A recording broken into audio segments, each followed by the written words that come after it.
Alô, amigos do Arena Esportiva, aquele abraço. Nosso tema de hoje é a Olimpíada Rio 2016 e os atletas do tiro esportivo. Para isso, temos a presença do deputado Luiz Paulo. Deputado, muito obrigado pela presença aqui mais uma vez. Eu que agradeço. E também a presença do presidente da Confederação Brasileira de Tiro Esportivo, Durval Balen. Presente? Muito obrigado. Eu é quem agradeço a oportunidade de estar aqui presente. E aproveitando a sua vinda ao Rio de Janeiro, né, já que o senhor reside em Caxias do Sul. Resido lá na terra do frio. É verdade. Saí do frio para vir aqui nesse clima ameno, que é ótimo. Com certeza. Bem, o que é preciso para ser um atleta de tiro? Essa é a pergunta que eu faço ao presidente da CBTE. No Brasil ou fora do Brasil? Digamos, no modo geral. Não, eu queria fazer uma distinção. Uma distinção, pode não. Existe uma diferença muito grande entre o atleta do tiro esportivo brasileiro e o atleta do tiro esportivo em outras unidades, outros países. E aqui no Brasil, infelizmente, há uma dificuldade muito grande. Por isso eu chamo atleta, sem favor nenhum, atleta do tiro esportivo aqui no Brasil, de heróis. Porque há uma necessidade muito grande de vencer barreiras quase que intransponíveis para a prática do tiro esportivo, seja pelo alto custo dos equipamentos para o tiro esportivo, seja pela burocracia que infelizmente impera na nossa pátria amada. Com certeza. Deputado, já praticou tiro?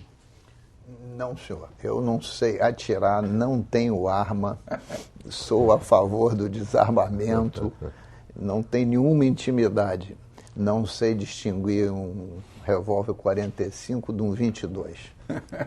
Bem, foi no tiro que o Brasil conquistou a primeira medalha de ouro nos Jogos Olímpicos em 1920, na Antuérpia, com o Guilherme Paraense. Atletas de ponta como Felipe Vu, Cássio Rippel e Júlio Almeida, campeões na modalidade em 2015 nos Jogos Pan-Americanos. São aqueles que irão representar a modalidade na Rio 2016. No último evento teste, os desportistas reclamaram muito do Estatuto do Desarmamento.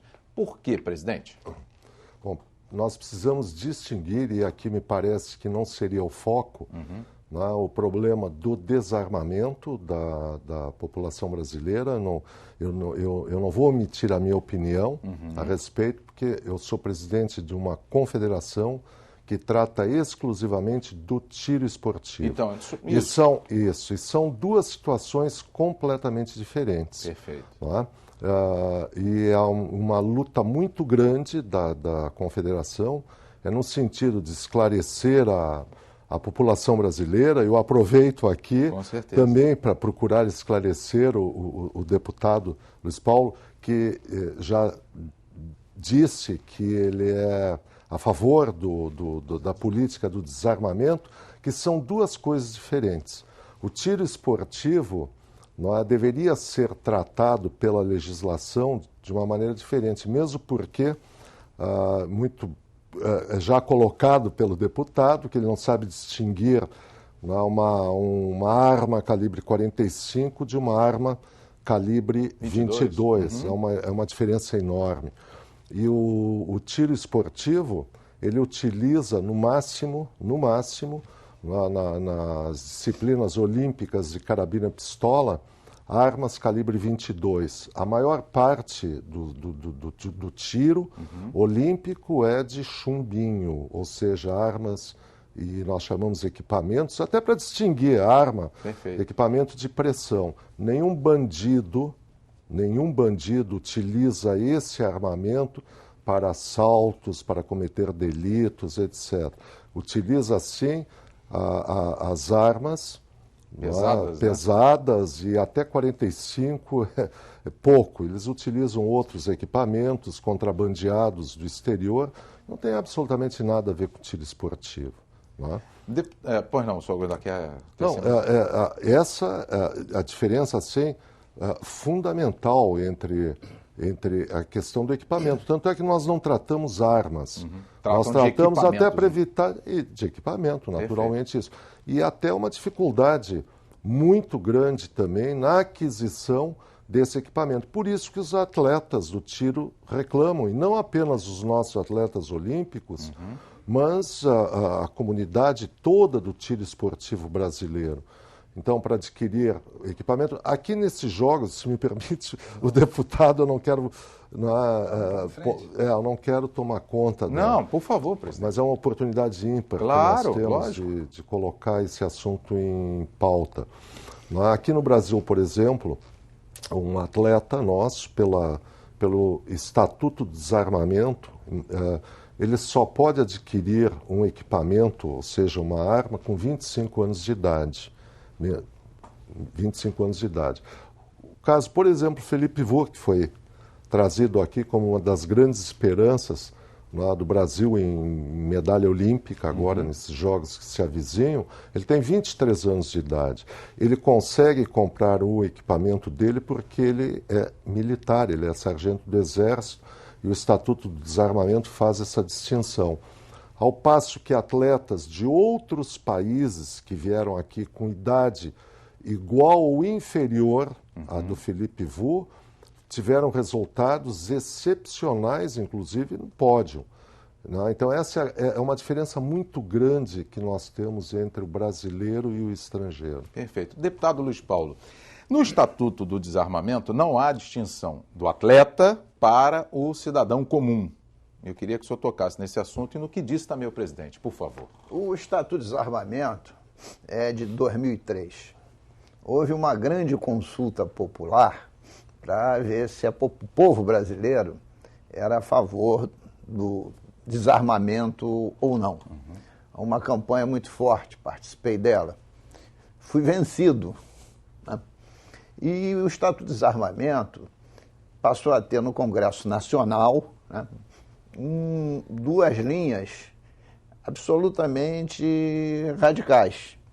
A bancada da bala e a bancada totalmente contra qualquer armamento. E essas radicalizações cortam aquilo que eu chamo do bom senso. Dizia o filósofo Lao Tse que muitas vezes a gente tem que buscar o caminho do meio. Olha, tem razão o presidente que o tiro esportivo é uma competição olímpica. Então, o Estatuto de Desarmamento tinha que ter uma exceção para isso. E considerar, inclusive, que isto não fosse arma, fosse dispositivos de competição. Equipamentos de competição. E não poderia ter um limite de idade até porque a maioridade não é 25 anos, né? Então estão se inventando uma maioridade que não é 25, é 18. Né? E desde que aquele cidadão tivesse, um termo que a gente usa no meio do povo, federado com qualquer idade, tivesse lá a carteirinha bonitinha da federação, com qualquer idade, ele teria direito de adquirir o seu equipamento de competição. Essa exceção é que precisa ter no Estatuto de Desarmamento.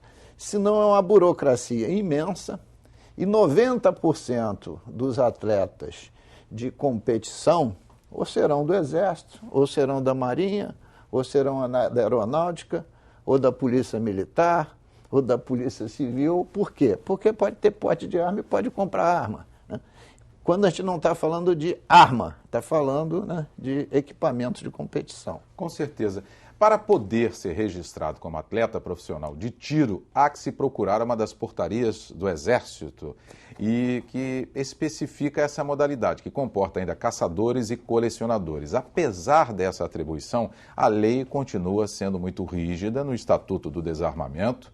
A portaria serve apenas para centralizar a organização e o cadastro dos registros, além da fiscalização e a reavaliação para a concessão de porte, que deve acontecer anualmente. Isso tudo, presidente Durval, deveria ser tudo, como disse o deputado, ter as suas exceções, conforme o senhor também frisou, para que a burocracia fosse menor e nós tivéssemos mais atletas de tiro esportivo no país? Perfeito. Eu até fico satisfeito de ver a posição do deputado Luiz Paulo, isso nos conforta muito em busca de uma solução através de um bom senso. Eu vi que ele, não é, que luta, e é preciso, não é, que se respeite as posições das pessoas. Eu respeito muito, embora divirja de muitas, mas eu aprendi a respeitar as posições.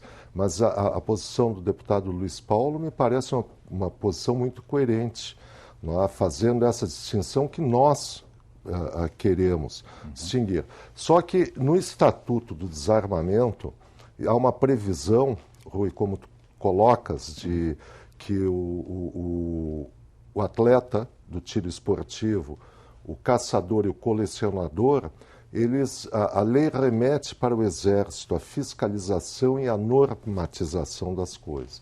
E aí começa a encrenca nossa, não é? Porque nem sempre o Exército coloca nas suas portarias disposições favoráveis a isso, porque a eles compete a fiscalização. E até eu entendo, já que nós não temos condições de fiscalizar amplamente, vamos dificultar as coisas. E então, me parece que o Estatuto do Desarmamento, ou a nova a lei que virá substituir, ou através de emenda, seja lá o que for, deveria ser mais abrangente nessas questões, não pura e simplesmente delegar ao Exército a elaboração de portarias, fiscalizar, etc. Isso sim, não, fiscalização tudo bem, essa parte não há dúvida. Mas que no próprio Estatuto se estabeleçam coisas para que não haja uma burocracia excessiva. Então isso aí me parece que deveria ser através da legislação.